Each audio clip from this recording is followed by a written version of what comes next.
Assalamu alaikum, ahlan wa sahlan. Le jeûne est un des 5 piliers de l'islam. Le jeûne révèle la sincérité de sa foi et sa dévotion à Dieu, et ainsi Dieu sera content du croyant à mesure qu'il abandonne les plaisirs terrestres par amour pour lui, et il l'en récompensera lui-même. En effet, le jeûne est cet acte que Dieu a promis de récompenser lui-même. Acte si grand qu'aucun registre de compte ne saurait comptabiliser tous ses mérites. Acte qui est le signe de la relation intime du croyant avec son Seigneur. Le jeûne est l'expression de l'abandon passager de notre humanité, de l'abstention de toute nourriture et boisson, de la domination des désirs charnels, du détachement de tout ce qui nous rattache au monde, et est ainsi le moyen d'avancer vers Dieu. Écoutons maintenant notre verset du jour. أعوذ بالله من الشيطان الرجيم بسم الله الرحمن الرحيم شهر رمضان الذي أنزل فيه القرآن هدى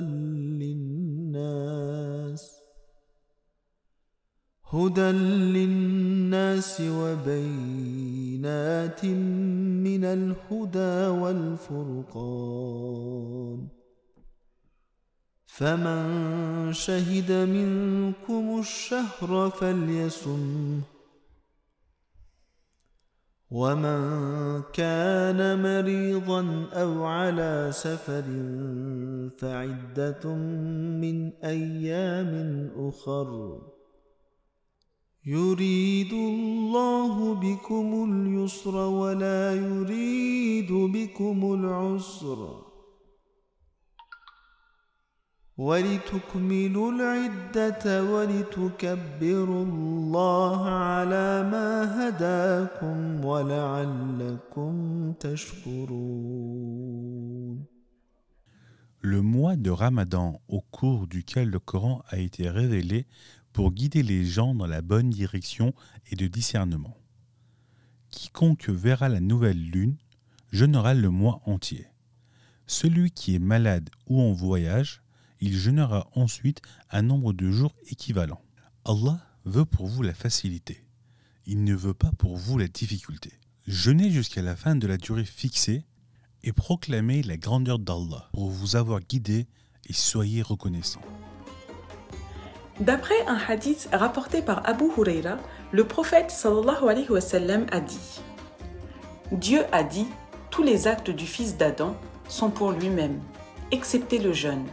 C'est moi qui en donnerai la récompense. Une bonne action multipliée par 10 équivalentes. Car c'est uniquement pour moi qu'il abandonne son alimentation et ses désirs charnels. Le jeûne est un bouclier, une protection contre le péché et le feu. Si l'un de vous jeûne, qu'il s'abstienne de nourriture, de boissons, de rapports sexuels et de disputes. Et si quelqu'un l'insulte ou le moleste, qu'il dise « je jeûne ».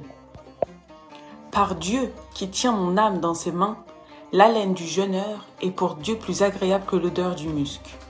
Il y a 2 instants de joie pour le jeûneur. L'un est celui où il rompt son jeûne, l'autre celui où il retrouve son Seigneur. Écoutons maintenant notre assise du jour qui parle de la 2e sagesse du traité de Ramadan de Saïd Nursi.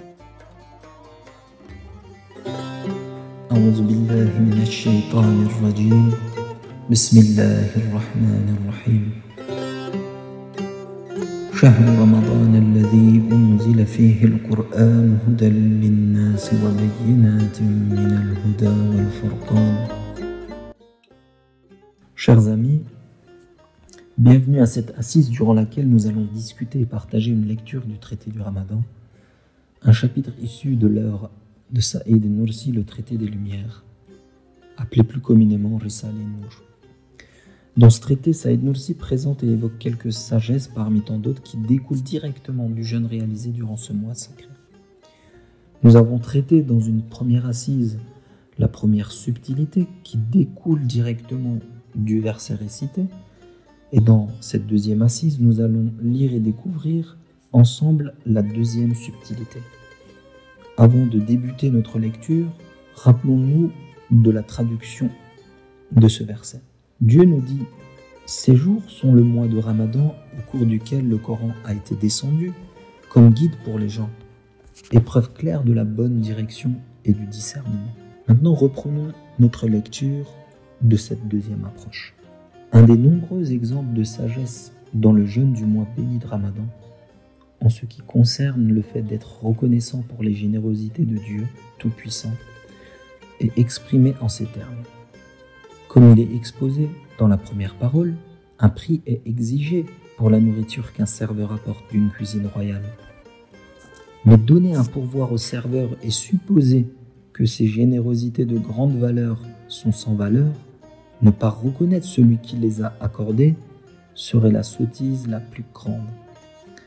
En effet, reconnaître le serveur, l'intermédiaire qui va nous apporter ses bienfaits de la table royale, et ces bienfaits sont issus d'une table royale, de la table qui est dressée par Dieu, mais ne pas reconnaître le propriétaire de cette table est la pire des erreurs que peut faire un être humain, nous dit Saïd Nursi.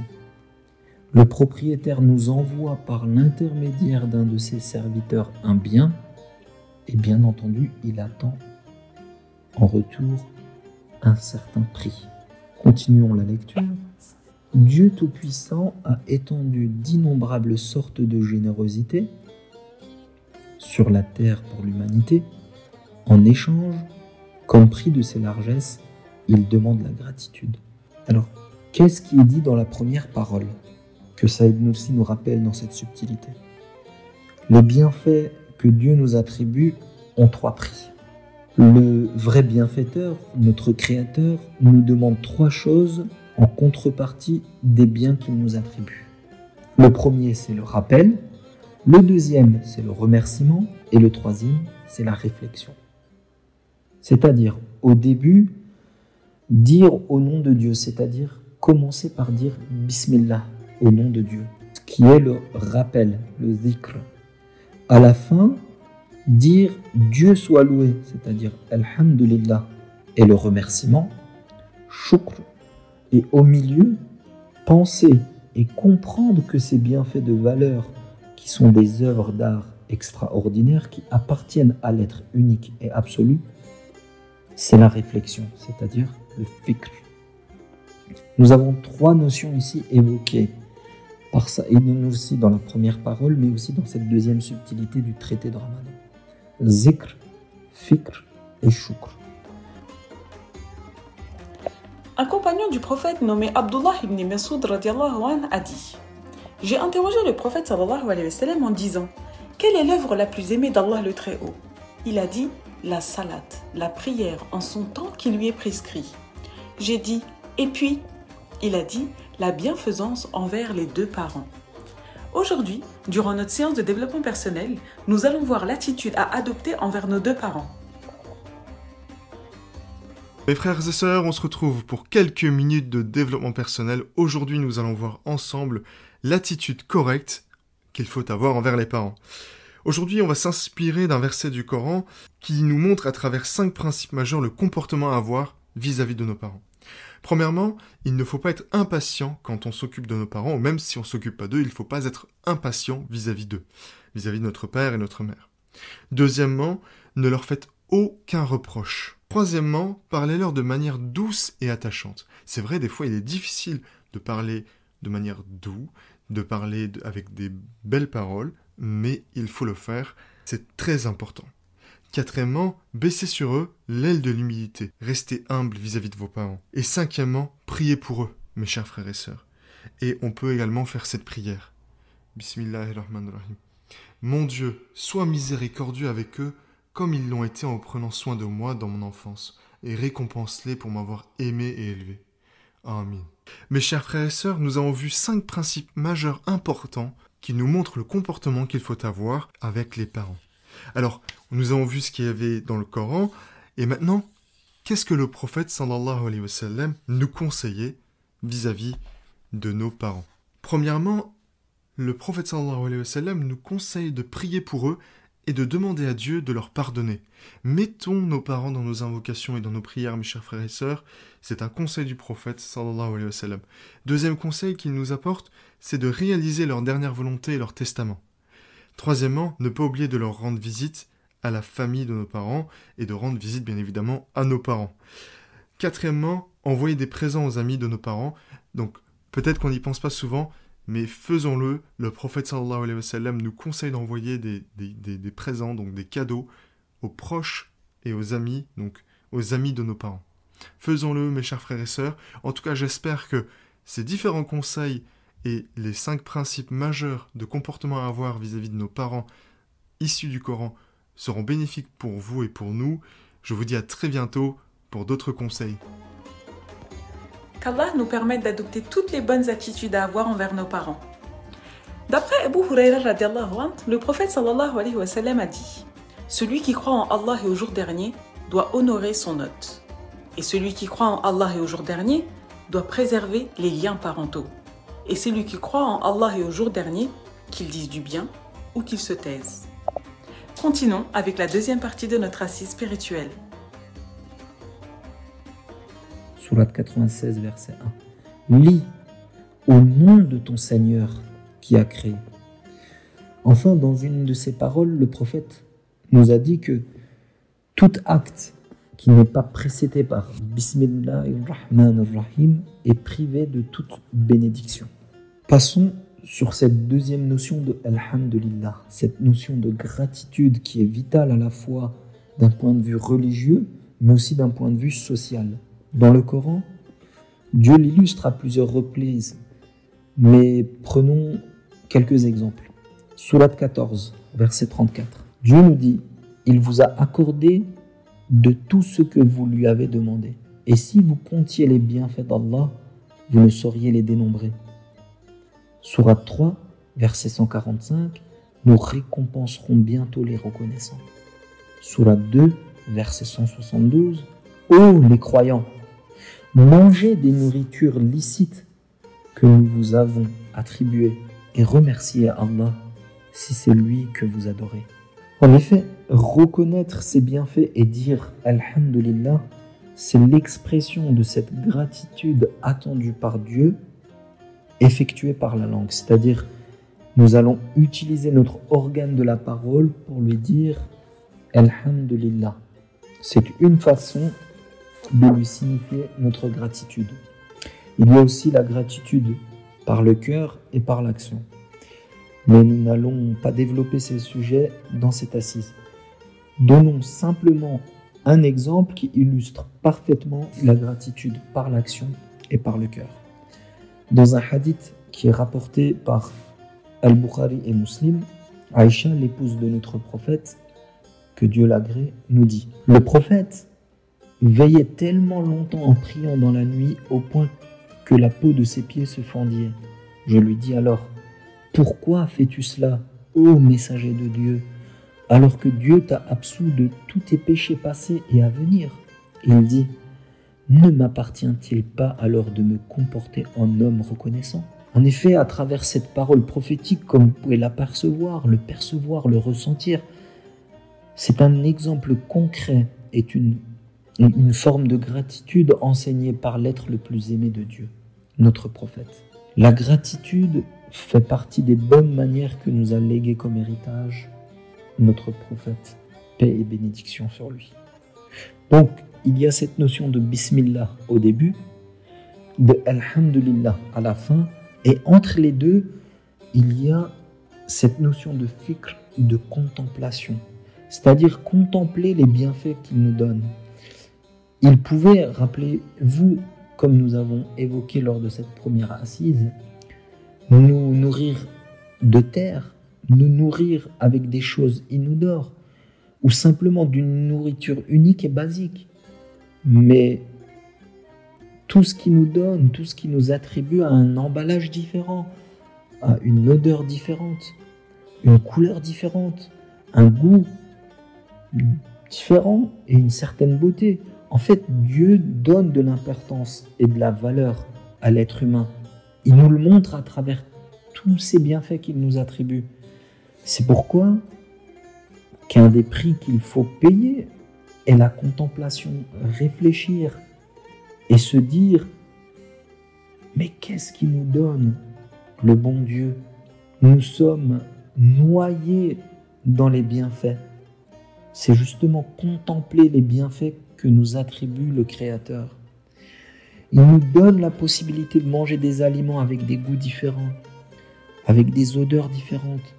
Nous lui devons donc à minima ce prix qui est la gratitude.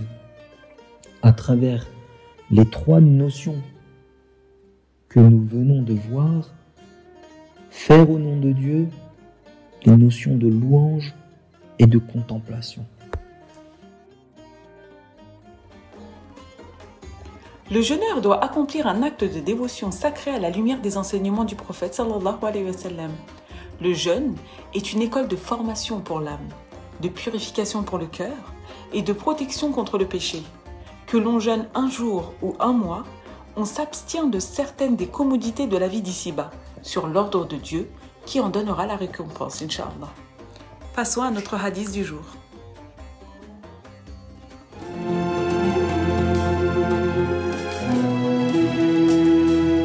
Échangez le salut entre vous en disant Assalamu alaikum.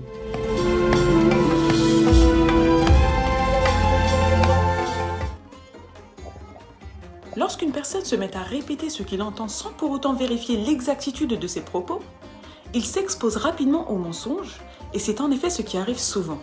Et mentir est un grand péché en islam. On nous apprend depuis tout petit que le mensonge est mauvais, qu'il faut toujours préférer la vérité au mensonge, aussi blessante qu'elle soit. Il ne faut pas la modifier, ne pas prendre parti et ne pas la tirer à son avantage ou au désavantage d'autrui. Le mensonge, c'est mal, la vérité, c'est bien, tout simplement. D'ailleurs, on connaît tous très bien les conséquences de mentir. On risque de perdre la confiance des autres.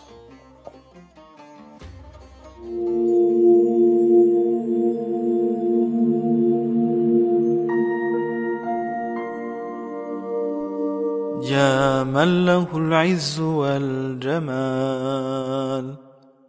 Ô vrai détenteur de la gloire et de la beauté. يا من له الملك والجلال. Ô vrai détenteur de la souveraineté et de la majesté. يا من له القدرة والكمال. Ô vrai détenteur du pouvoir, de la perfection et de l'excellence. Ya man huwa al-kabir al-muta'al. Ô le seul qui soit le très élevé et le plus grand des grands. Ya man huwa shadidul mihal.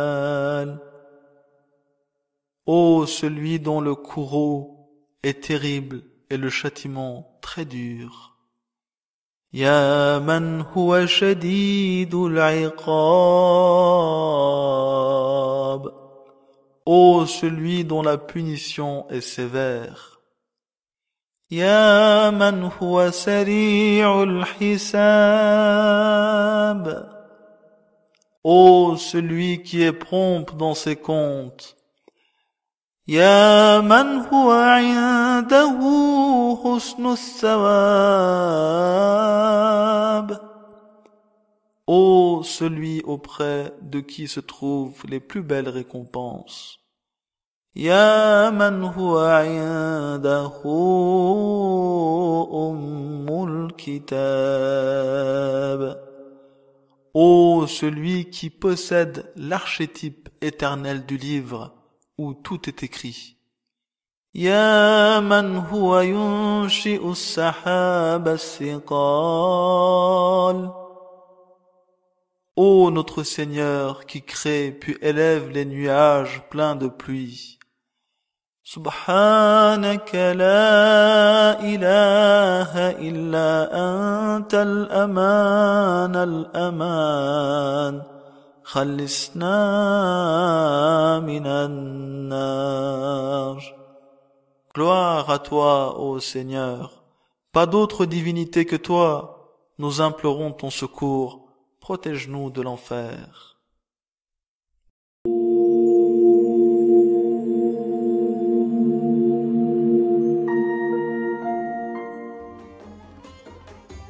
El Jawshan al-Kabir est une très belle prière.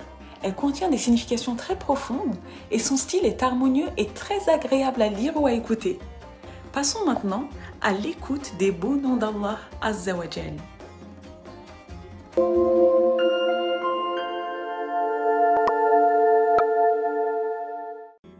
يا جميل يا الله يا قريب يا الله يا مجيب يا الله يا حبيب يا الله يا رؤوف يا الله يا عطوف يا الله يا معروف يا الله يا لطيف يا الله يا عظيم يا الله يا حنان يا الله يا منان يا الله يا ديان يا الله يا سبحان يا الله يا أمان يا الله يا برهان يا الله يا سلطان يا الله يا مستعان يا الله يا محسن يا الله يا متعالي يا الله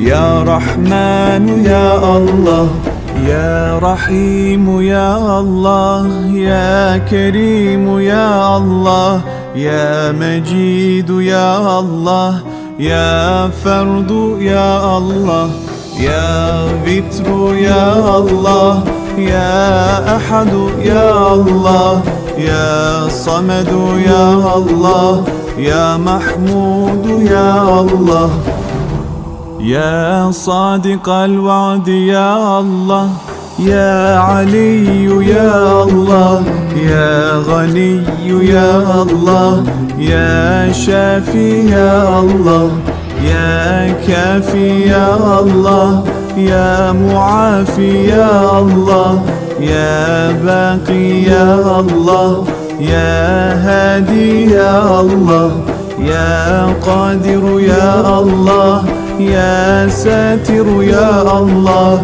يا قهار يا الله يا جبار يا الله يا غفار يا الله يا فتاح يا الله.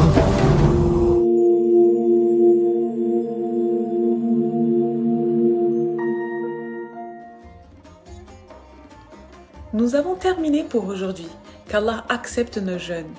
Dans un hadith rapporté par Abu Huraira, le noble messager a dit « Il y a une zakat pour toutes choses, la zakat du corps et le jeûne. Le jeûne correspond à la moitié de la patience. » Qu'Allah accepte nos jeûnes, Inch'Allah. À demain.